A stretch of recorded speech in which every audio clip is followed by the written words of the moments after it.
ngayon. Yung noon. Yung ngayon.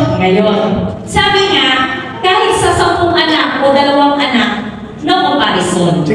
No hate. Just love. Diba? Love lang. So, kung ano yung noon yun eh. At walang dahilan, kahit na nasa politics po tayo. Ako po para sa akin na personal, na pananaw ko sa politics, walang dahilan para magsalita tayo ng hindi maganda sa dati. Dati na yun eh.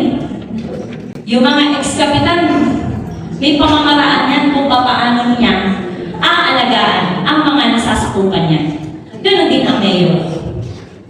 So yung mga nakaupo ngayon na kapitan, may mga pamamaraan din yan paano niya aalagaan ang nasasakupan niya. Ganon din ang mayor. So tayo po, naglingkod noon at naglilingkod ngayon